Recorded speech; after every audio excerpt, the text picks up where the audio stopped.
People hate the word invasion, but that's what it is. It's an invasion of drugs. At 5:12 a.m., the Chinatown district of East Los Angeles seemed half asleep. Steam drifted from early breakfast stalls, metal shutters rattled open, and neon signs glowed faintly against the morning haze. Everything looked ordinary until a convoy of armored vehicles moved into the narrow streets without sound or sirens. Within moments, FBI and ICE agents positioned themselves around a cluster of shops, their movements calm, deliberate, and rehearsed. The sudden entry shattered the silence. A karaoke bar, a massage parlor, a restaurant, and two small apartments were breached at the same time. Inside, the agents found what had been hidden in plain sight: 2.1 million fentanyl pills packed inside boxes marked as vitamins. Nearby, 36 people were discovered confined in a tiny apartment, their passports confiscated and luggage bound with zip ties. The air was thick with chemical residue and fear. It was not just a drug operation, but an industrial system of human control. As the morning light crept across the block, the full scale of the discovery became clear. How could a neighborhood market hide a global network? Stay with me.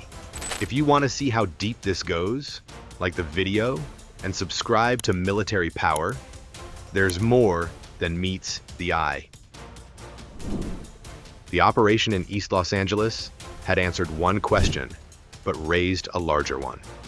If a single market could hold millions of fentanyl pills, where did the supply come from? And who was really in charge?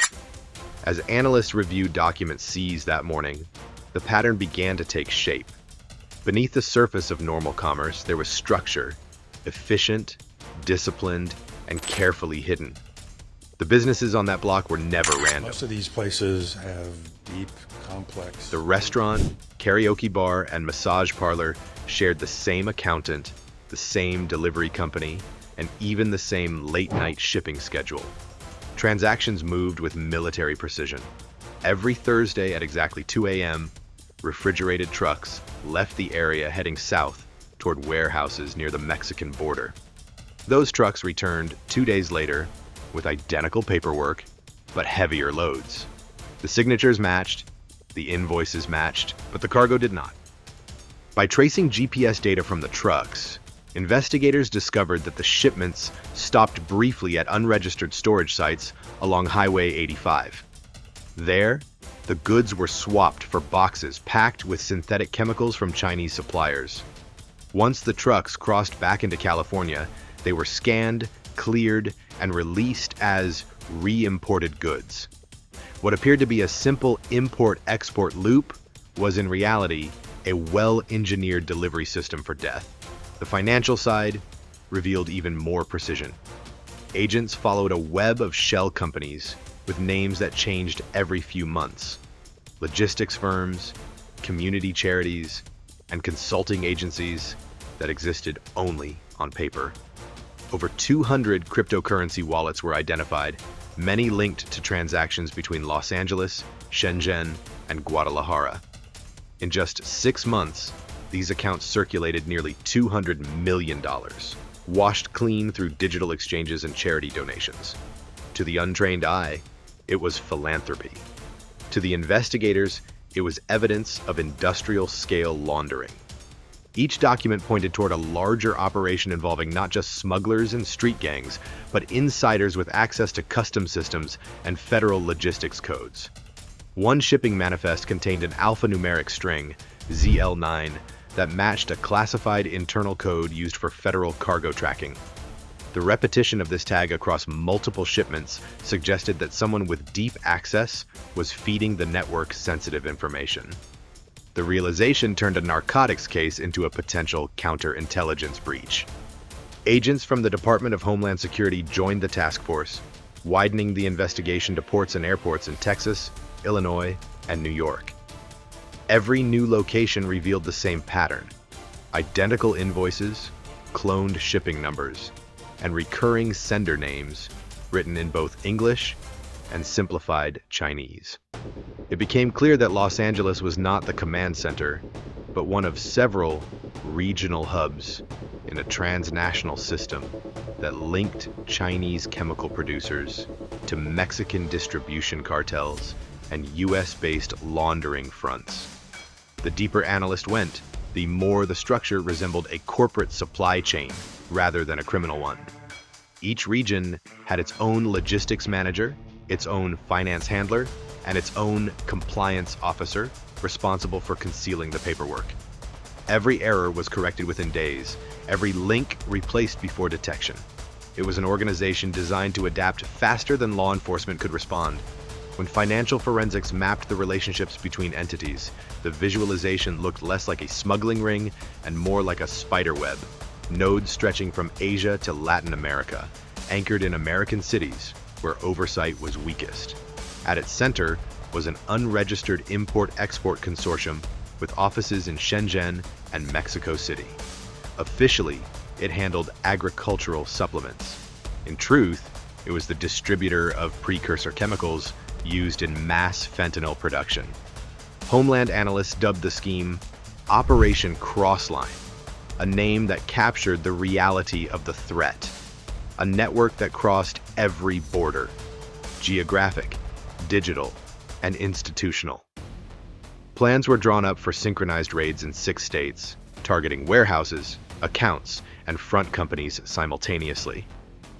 Each target was mapped down to its power grid, access roads, and security layout. The goal was to hit all of them before the network could shift assets or delete data. For the agents on the ground, this phase felt less like policing and more like preparing for a coordinated strike. Night vision footage, drone imagery, and satellite tracking were uploaded into a joint command system based in Washington, forming a digital battlespace of coordinates and probabilities. Every move had to be calculated. Too early, and the network would scatter. Too late, and the evidence would vanish. The deeper briefings made one fact impossible to ignore. Fentanyl was no longer just a criminal issue. It was a national security threat. Each pill, each transfer was a data point in a larger campaign eroding American stability from within. The same hands that moved synthetic opioids were also moving microchips, encrypted drives, and export-controlled components. The boundaries between crime, espionage, and trade had disappeared. By the end of the second week, the task force had everything it needed: maps, warrants, digital signatures, and the growing realization that this was far from a local case. The United States was facing an invisible system that used its own openness as a weapon. And for the agents preparing to act, there was only one question left: where to strike first. If you were leading Operation Crossline, where would you begin? Comment your thoughts. In the next phase, you'll see how they answered. The task force answered the strategic question by striking at hubs rather than spokes, prioritizing locations that combined high-volume storage, financial routing, and human control. The result was a 6-city operation designed to sever the network in one synchronized motion. Within the command center, analysts pushed final mission packages to field teams and locked timelines to the minute because the network depended on speed and dispersion, and striking all key nodes at once removed any safe avenue for immediate concealment or escape. In Los Angeles, the operation focused on the collection point identified as the largest single cache, the corner market, and adjacent warehouse complex that had acted as a regional redistribution node. Agents moved under pre-dawn cover, using thermal feeds from helicopters and drone overwatch to map entry points and blind spots, while electronics teams deployed signal jammers to cut remote alerts. Entry teams used hydraulic spreaders and breaching charges to defeat reinforced shutters, then flowed through rooms in disciplined lanes, clearing corridors methodically and securing evidence as they advanced. Beneath floor panels and behind false walls, officers uncovered pallets of pills packaged for retail distribution, barcoded and cataloged. Nearby, labeled shipment, manifests matched routes already traced by financial forensics. At the same time, the Queen's Cell executed a vertical entry on a multi-story complex that had been flagged for armed resistance. Tactical units approached with ballistic shields and night vision optics. layered in teams so that breachers, entry elements, and security elements moved in precise sequence. When armed hosts opened fire from an upper floor, the team used suppression and maneuver doctrines to isolate the shooters and prevent civilian harm, and medics stood ready to treat injuries. The fight was over within minutes, with suspects restrained and evidence secured, and the rapid de-escalation prevented the firefight from expanding into surrounding blocks. Houston's operation targeted a climate-controlled warehouse with a documented history of late-night loadings. Engineers brought industrial cutters to breach a reinforced roll-up door, revealing rows of counterfeit packaging and sealed drums containing precursor chemicals. Forensics moved immediately to document chain of custody, while tactical elements established a secure perimeter to prevent any attempt at reloading or remote destruction. On-site digital forensics teams imaged servers and confiscated ledger books and handheld devices that tracked distribution chains to smaller drop sites across the Southwest. Meanwhile, teams in Chicago and Las Vegas hit financial nodes, accounting offices, and shell company addresses that processed the digital flow of funds. Investigators executed financial search warrants and pulled transaction ledgers, seizing hardware used to manage cryptocurrency wallets and cold storage devices holding private keys. Tracing software allowed agents to follow the flow of funds through multiple exchanges, layered wallets, and apparent charitable donations, and the paperwork seized provided the missing links between product movement and profit distribution. Throughout the coordinated strikes, rescue teams made human rights protection a priority. In Los Angeles and one suburban safe house, nearly 40 individuals, men and women, who had been coerced into work and captivity, were found in overcrowded rooms with limited access to light or sanitation. Victim assistance units moved in immediately to conduct medical triage, collect statements through trauma-informed interviewers, and transfer survivors to shelters with legal aid resources. The presence of victims changed the operational tempo. Teams adapted clearance procedures to preserve evidence without compromising the well-being of those rescued. A small but critical discovery occurred during the Los Angeles breach. A battered USB drive secured on a person who had been forced to work in the packing area. Forensics took custody of the device and created multiple bit-for-bit copies because its contents could be decisive. Preliminary analysis revealed transaction spreadsheets, shipping routes, contact lists, and references to export paperwork that did not match declared items. Technical specialists identified file headers consistent with controlled microelectronics documentation and entries that tied specific shipments to suppliers in East Asia. The USB provided the documentary thread that linked the pills and people to a broader, multi-purpose smuggling network.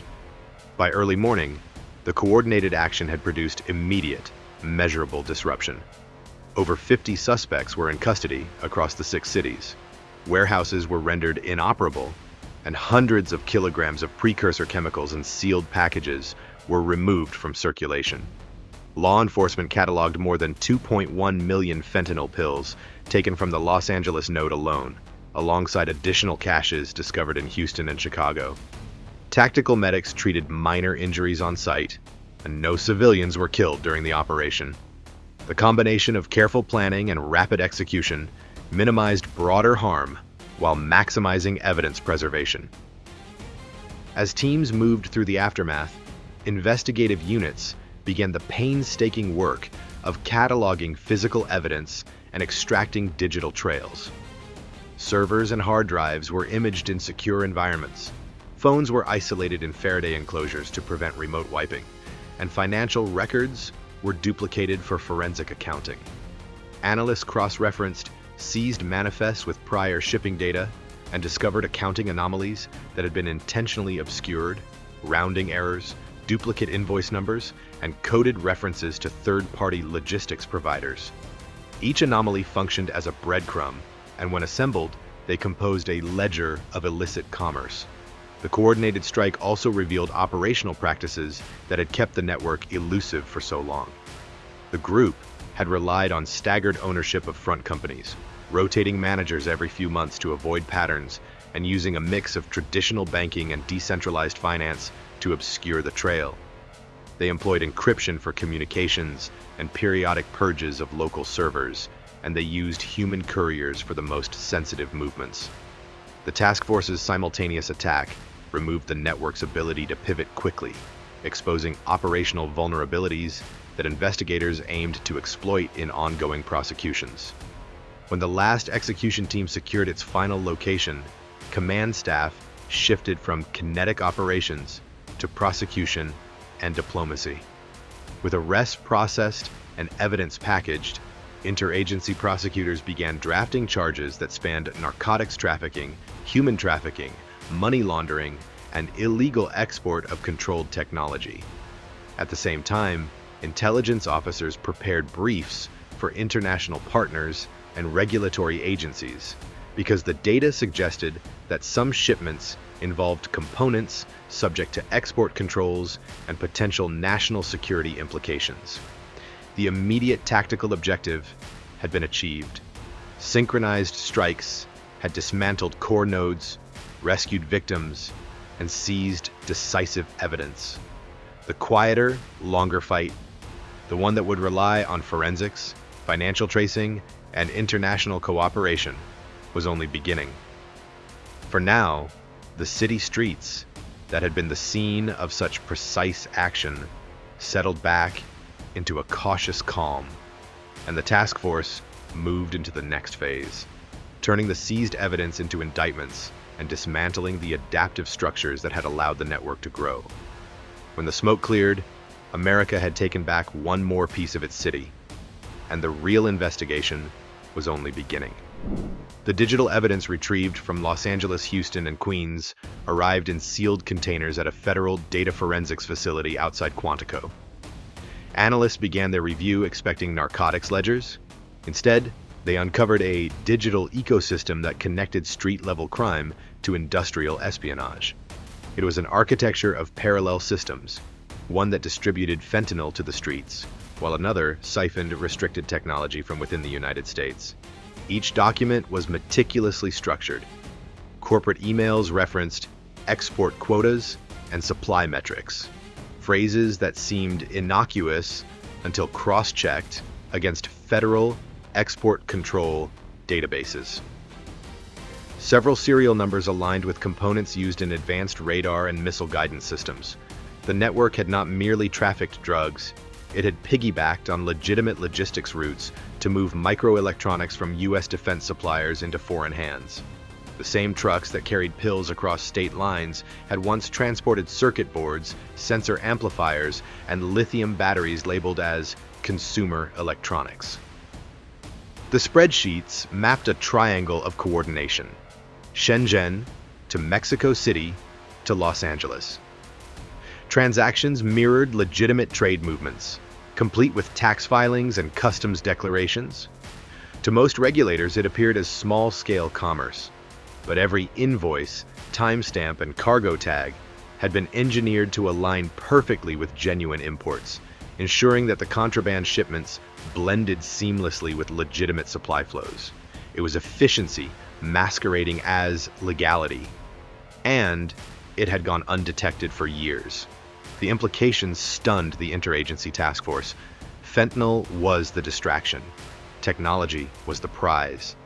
By using the chaos of narcotics enforcement as camouflage, foreign procurement networks had exploited the very systems designed to protect commerce.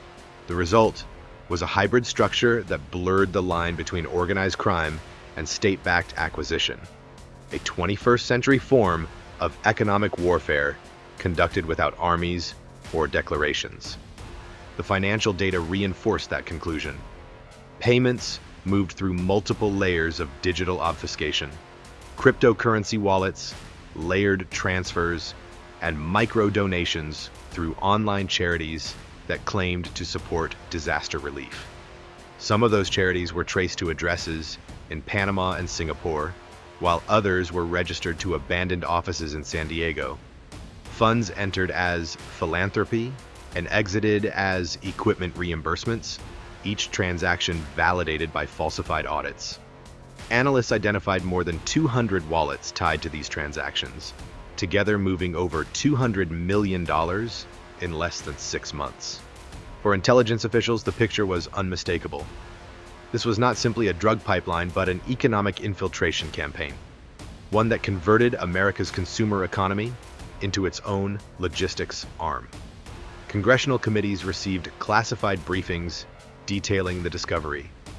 The Departments of Commerce and Defense dispatched inspectors to review export compliance across dozens of contractors. Treasury analysts traced payments through offshore havens, exposing silent partnerships that reached into legitimate markets. Homeland Security reframed the case as a national security breach, no longer confined to law enforcement jurisdiction. Diplomatic fallout came swiftly. Beijing's foreign ministry condemned the raids as xenophobic and politically charged, accusing Washington of weaponizing drug policy to suppress Chinese businesses abroad. American officials countered that the operation targeted criminal syndicates, not ethnic communities, and cited explicit evidence of illegal exports and human trafficking. Behind the official statements, diplomats on both sides understood the gravity. This was the first time narcotics enforcement had directly intersected with global trade and defense technology. Meanwhile, the human cost rippled through affected neighborhoods. In Los Angeles, storefronts, once bustling with customers, fell silent. Many legitimate shop owners suffered from suspicion and declining sales. Some community leaders feared that years of trust between residents and local authorities would collapse. Yet among victims rescued from captivity, there was quiet relief, an understanding that exposure, however painful, had ended their exploitation. The city carried both scars and lessons. Vigilance could save lives, but it could also fracture communities when trust had already eroded. The USB data also revealed traces of a recovery protocol coded into the network's encrypted files. Analysts found references to Phase 2 operations scheduled for activation upon disruption. Within a week of the raids, small cryptocurrency transactions began appearing in the same clusters of blockchain addresses that had gone dormant. The pattern matched test signals used by operators to verify network integrity. It meant that the system, though wounded, was not dead. Somewhere in servers beyond US jurisdiction, fragments of the organization were trying to reboot. This discovery reframed the mission. The United States could destroy warehouses and seize accounts, but it could not erase the logic of the network itself. That logic thrived in the global infrastructure of speed and anonymity, in supply chains that spanned continents, in digital currencies that ignored borders, in data routes that could reconfigure overnight. The enemy was no longer a cartel in the traditional sense. It was a self-healing organism, a decentralized machine that used trade and technology as both tools and weapons. National security analysts began referring to the case as a template for future conflict, a non-kinetic invasion, where the tools of commerce and connectivity became instruments of coercion. The fentanyl crisis had been the visible symptom. The deeper disease was systemic dependency, the reliance on opaque networks that served profit before principle. For Washington, the challenge was clear: to defend openness without becoming closed, to protect innovation without strangling it. Policy proposals followed quickly. The administration launched a review of import screening procedures, adding joint oversight between the Commerce Department and Homeland Security. The Treasury Department began developing blockchain tracking protocols to identify illicit wallets in real time. The Department of Defense created a cross-agency task force to secure export-controlled components and monitor their movement across private contractors. Each reform was a response not just to one operation, but to a paradigm shift in how adversaries might exploit American strengths as vulnerabilities. Across the Pacific, Chinese state media amplified narratives, portraying the raids as anti-business and anti-Asian, framing the confrontation as proof of US hostility toward rising global trade partners. The messaging resonated with certain international audiences, turning what began as a criminal investigation into an ideological battle over control of supply chains. Analysts in Washington recognized this as part of the same hybrid strategy, to turn exposure into propaganda, forcing the U.S. to defend its own legitimacy, even as it enforced its laws. Inside the agencies, the prevailing sentiment was sober determination. The seizures were victories, but temporary ones. The financial trails could be rebuilt. New shell companies could appear overnight. What mattered was the intelligence harvested from the operation, the insight into how modern networks combined profit with strategy, and how the next threat might arise from an entirely lawful surface. By late autumn, the Joint Task Force had completed its report. The conclusion was stark. Every major city with global trade links faced the same vulnerability. The network had exploited supply chains as skillfully as any cyber attack, converting ports, warehouses, and data terminals into tools of infiltration. If left unchecked, similar structures could re-emerge under different names, powered by the same logic of hidden interdependence. Los Angeles had been first because its density, diversity, and commerce made it ideal for concealment. But analysts warned that it would not be last. The next node could appear in Miami, Seattle, or Newark, any place where goods moved faster than scrutiny could follow. Every city thought it was immune, until the evidence proved otherwise. The story of Operation Crossline had become a mirror reflecting the risks of modern prosperity. What would you do if your city became the next front line? The streets of East Los Angeles were quiet again. Yellow evidence tape fluttered against shuttered doors, and the scent of smoke and disinfectant lingered where crowds once moved. The neighborhood had returned to its daily rhythm, but nothing felt the same. The discovery had changed more than a single block. It had revealed how a web of commerce and corruption had stretched across borders, using ordinary lives as cover. Inside the command center, screens dimmed one by one as reports confirmed the last sites secured. The operation had ended, but the agents understood that what they uncovered was only the beginning of a longer defense. The pills, the traffickers, and the stolen technology were symptoms of a deeper challenge. How to guard a nation built on openness without closing what makes it strong. The morning light touched the folded flag above the federal seal, a reminder that vigilance itself was now the front line. America had not retreated. It had adapted, learned, and struck back. Quiet or loud, justice always finds its way. That's who we are. And if you stand for strength, truth, and vigilance, like this video and subscribe to Military Power, because this story is far from over. See you next time.